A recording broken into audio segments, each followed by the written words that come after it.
दोस्तों आज की इस वीडियो में हम बात करने वाले हैं क्लास 11 का हिस्ट्री का चैप्टर 6 जिसका नाम है 3 वर्ग, इंग्लिश में कहते हो 3 ऑर्डर्स। तो दोस्तों इसके पार्ट 1 और पार्ट 2 मैंने ऑलरेडी अपलोड किए हुए हैं, आपने नहीं देखा तो जाइए देख लीजिए। हम सीधा चलते हैं आज के हमारे जो टॉपिक्स हैं उनकी तरफ, ठीक है। तो हमारा टॉपिक है आज का ये वाला पॉइंट, मतलब टॉपिक 4 है। बेसिकली हमारी इस वीडियो का पॉइंट जो वो फर्स्ट है वो क्या कि 11वीं शताब्दी तक यूरोप में विभिन्न प्रौद्योगिकी में बदलाव, यानी कि वहाँ पे जो प्रौद्योगिकी थी वहाँ पे 11वीं शताब्दी तक क्या क्या बदलाव हो चुके थे उसके बारे में यहाँ पे हम बात करने वाले हैं, ठीक है। तो देखिए कुछ महत्वपूर्ण बदलाव हैं जिसके बारे में हम बात कर लेते हैं, लेकिन उससे पहले अगर आपने हमारे चैनल को सब्सक्राइब नहीं किया है तो कर लीजिए, ठीक है। तो देखिए पॉइंट क्या है हमारा, 11वीं शताब्दी तक यूरोप में विभिन्न प्रौद्योगिकी में बदलाव। तो पॉइंट फर्स्ट, सीधा हम बिना टाइम वेस्ट किए हुए सीधा हम बात करते हैं अपने पॉइंटों के बारे में।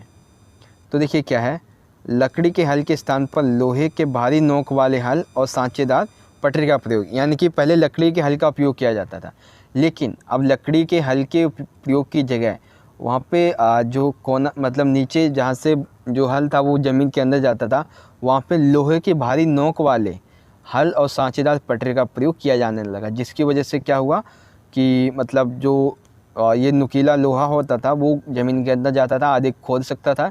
इससे क्या होता था, कृषि अच्छी हुआ करती थी, फसल अच्छी आती थी। पशुओं के गले के स्थान पर जुआ अब कंधे पे रखे जाने लगा, यानी कि जब हम हल जोतते थे तो जुआ उनके गले पे रखा जाता था, जो कि अब कंधे पे रखा जाने लगा, ठीक है।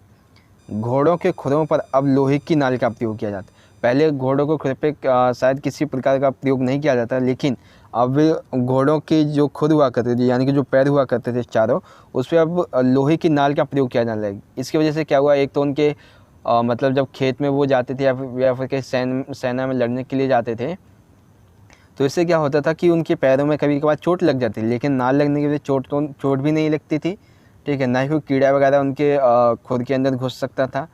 तो ये हुआ कि घोड़ों के खुरों में लोहे की जो नाल थी उसके प्रयोग करने के फ़ायदे, ठीक है।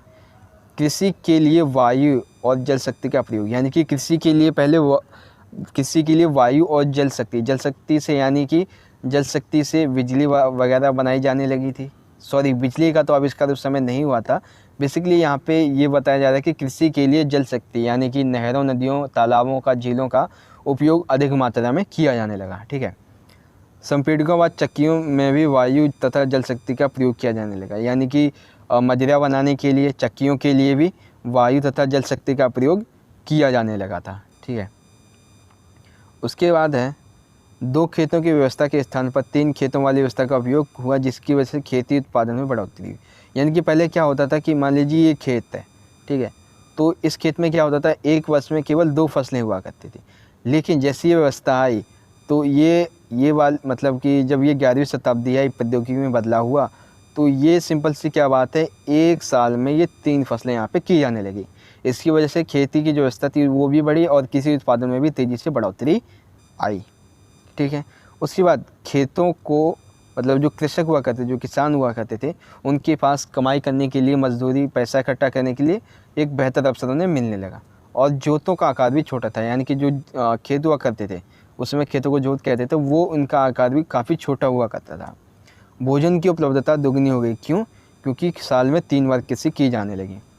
कृषि के विस्तार के साथ जनसंख्या, व्यापार व नगरों का विस्तार, यानी कि कृषि के विस्तार के साथ साथ जनसंख्या भी बढ़ी, व्यापार भी बढ़े, ठीक है, और नगरों का विस्तार भी होने लगा, ठीक है। तो आपको पता चला कि 11वीं शताब्दी तक यूरोप में विभिन्न प्रौद्योगिकियों में क्या क्या बदलाव आए। लकड़ी के हल के स्थान पर लोहे के भारी नोक वाले हल का उपयोग, सांचेदार पटरी का उपयोग, ठीक है। पशुओं के गले के स्थान पर जुआ अब कंधे पर रखा जाने लगा। घोड़ों के खुरों पर अब लोहे की नाल का प्रयोग, किसी के लिए वायु और जल शक्ति का प्रयोग। तो जो भी पॉइंट थे वो मैंने आपको यहाँ पे बता दिए, ठीक है। उसके बाद 2-3 पॉइंट और बचते हैं कि कृषिदास नगरों में छिपकर स्वतंत्र रहते थे, यानी कि जो कृषिदास होते थे वो नगरों में छुपकर रहा करते थे, ठीक है। कृषकों द्वारा खेती योग्य भूमि का विस्तार, चौथे वर्ग का उदय, यानी कि जो कृषक हुआ करते थे उनके द्वारा खेती योग्य भूमि का विस्तार किया गया, यानी कि जो बंजर पड़ी हुई थी, तो ऐसे में एक कहीं ना कहीं वैसे कहा जाए तो एक छोटा सा वर्ग, चौथे वर्ग का उदय हुआ जो इस भूमि पर खेती करता था। नए नए व्यवसायों से एक चौथे वर्ग का उदय हुआ, जिनमें व्यापारी, दुकानदार, विशिष्ट कौशल वाले, साहूकार, वकील, चिकित्सा, अध्यापक। यानी कि नए नए व्यवसायों से एक चौथे वर्ग का उदय हुआ, जिसके अंदर व्यापारी, दुकानदार, विशिष्ट कौशल वाले, साहूकार, वकील और चिकित्सा यानी अध्यापक आदि वगैरह इसमें शामिल हुआ करते थे। ठीक है, अगला टॉपिक आता है 14वीं शताब्दी का संकट। अब ये आता है हमारा इम्पॉर्टेंट टॉपिक कि 14वीं शताब्दी का आखिर संकट क्या था, उसकी विशेषताओं के बारे में। ठीक है, तो चलिए हम सीधा टॉपिक पे आते हैं। हाँ, तो देखिए 14वीं शताब्दी के आरंभ में यूरोप को आर्थिक विस्तार धीमा पड़ने लगा। यानी कि 14वीं शताब्दी के आरंभ में यूरोप के आर्थिक विस्तार था वो धीमा पड़ने लगा। उसके कई कारण थे। देखिए 13वीं शताब्दी के अंत तक उत्तरी यूरोप में तेज ग्रीष्म ऋतु का स्थान ठंडी ग्रीष्म ऋतु ने ले लिया। यानी कि 13वीं शताब्दी के अंत तक जो उत्तरी यूरोप था वहाँ पे जो गर्मी का स्थान था वो अब किसने ले लिया था, ठंडी वाली ऋतु ने। तो जिसकी वजह से क्या हुआ कि फसलों जो कृषि थी उस पर असर पड़ा। क्या असर पड़ा, पैदावार के मौसम छोटे हो गए। पैदावार के यानी कि जो फसल हुआ करती थी उसके मौसम भी छोटे हो गए। तूफान व सागरीय बाढ़ों से फार्म नष्ट हो गए। सरकारों को करों से आमदनी में कमी, यानी कि एक तो पैदावार के मौसम छोटे हुए जिसकी वजह से फसल नष्ट हो गई, वहाँ पे तूफान और सागरीय बाढ़ भी आई जिसकी वजह से खेत नष्ट हो गए, फार्म भी नष्ट हो गए। ठीक है, और उसके बाद है कि सरकार को करों से आमदनी कम होगी। सिंपल सी बात है, जब खेती नहीं होगी तो कर कहाँ से आएगा। ठीक है, पहले की गहन जुताई के 3 क्षेत्रीय फसल चक्र से भूमि कमजोर हुई। यानी कि जो हम मतलब कि एक साल में 3 बार जो फसल करते थे उसकी वजह से क्या हुआ कि जो भूमि थी वो काफ़ी कमज़ोर हो गई और उसमें जो मतलब कि फसल के लिए जो ऊर्जा चाहिए होती है उसको फसल को उगाने के लिए वो काफ़ी कम हो गई। चरागाहों की कमी से पशुओं की संख्या में कमी हुई। यानी कि जो चरागाहों के लिए भूमि हुआ करती थी उसकी कमी हो गई। क्यों, क्योंकि तूफान आने लगे, सागरीय बाढ़ें आने लगी इसकी वजह से। तो इसकी वजह से क्या हुआ, पशुओं की संख्या में भी कमी होने लगी। उसके बाद है जनसंख्या वृद्धि के कारण उपलब्ध संसाधन कम पड़ गए। यानी कि सिंपल सी बात है, जब जनसंख्या अधिक बढ़ेगी और विकास होगा नहीं तो संसाधन कम पड़ेगी। ये भी एक महत्वपूर्ण कारण था जिसकी वजह से 14वीं शताब्दी का एक बहुत बड़ा संकट उभर के सामने आया। ठीक है, 1315 से 1317 में यूरोप में भयंकर काल पड़ा। 1320 ईस्वी में अनेक पशुओं की मौत हुई। यानी कि 1315 से 17 यानी कि 2 से 3 साल तक यूरोप में बहुत बड़ा भयंकर काल पड़ा जिसकी वजह से बहुत सारे लोग, लाखों की तादाद में लोग मारे गए। वहीं 1320 में बहुत सारे पशुओं की मौत हुई क्योंकि ठंडी, जब गर्मी से ठंडी का मौसम आएगा तो कुछ पशु सह नहीं पाएंगे, सिंपल सी बात है वो मरेंगे ही। ऑस्ट्रिया व सर्बिया की चांदी की खदानों की उत्पादन में कमी आई।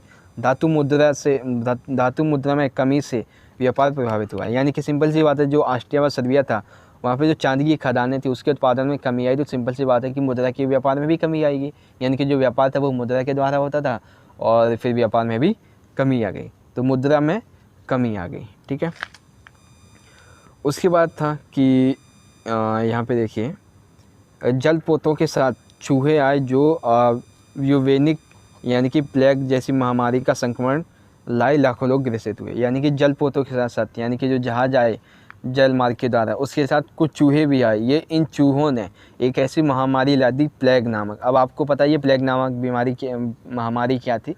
तो इसकी वजह से बहुत सारे लोग, हज़ारों नहीं बल्कि लाखों लोग मारे गए।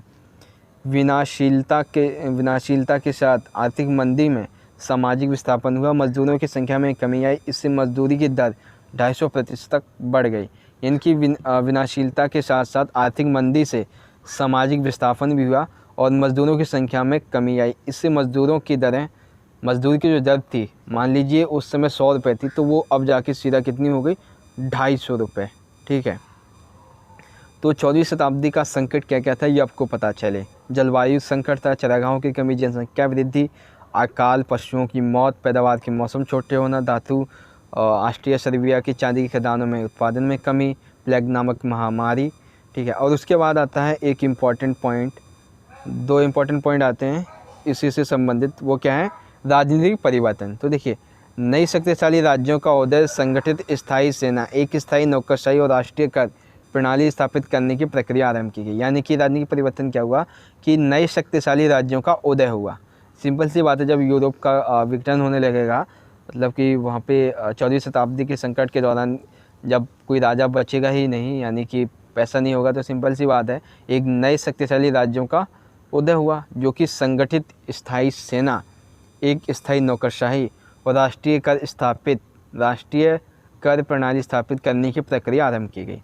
नई शासन व्यवस्था पुरानी व्यवस्था से विभिन्न, यानी कि जो नई शासन व्यवस्था आई थी ये वाली, वो पुरानी शासन व्यवस्था से भिन्न थी। कैसे?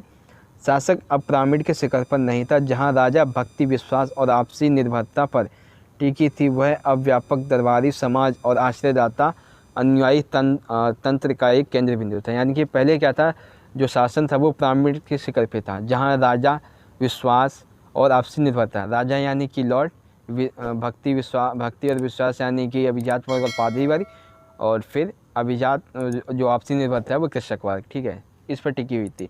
तो वहीं अब क्या था, अब जो शासन था वो था दरबारी समाज था, आश्रयदाता था और एक अनुयायी तंत्र का केंद्र बिंदु था, ठीक है।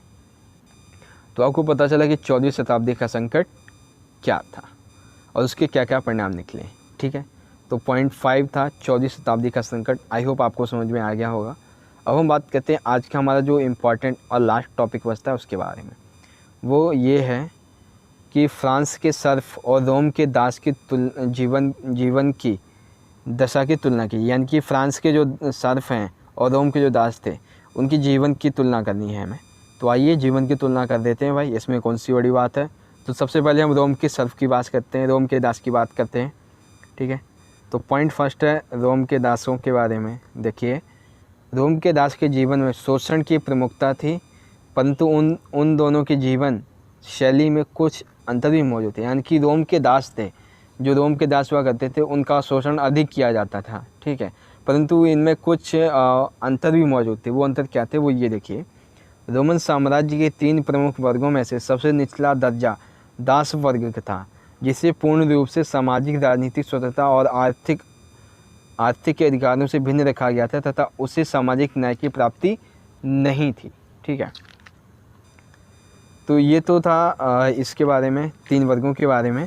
फिर है कि रोमन दासों के साथ पशुओं जैसा व्यवहार किया जाता है। यानी कि जो रोमन दास हुआ करते थे उनके साथ पशुओं जैसा व्यवहार किया जाता था।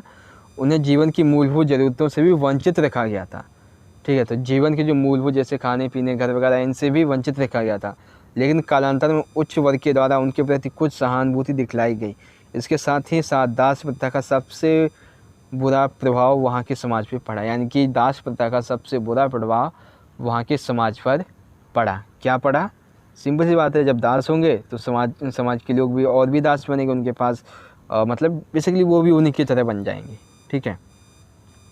उसके बाद था कि दासों को लेकर रोमन समाज में प्रायः संघर्ष होते रहते थे। कई बार मनोरंजन के लिए उन्हें जंगली पशुओं के सामने डाल दिया जाता था। दासों की तत्कालीन दशा बद से बदतर थी। यानी कि कई बार तो वहाँ पे इन दासों को मनोरंजन के लिए जो जानवर हुआ करते थे उनके सामने डाल देते थे खाने के लिए, ताकि उनका बस मनोरंजन हो सके, इसलिए, ठीक है।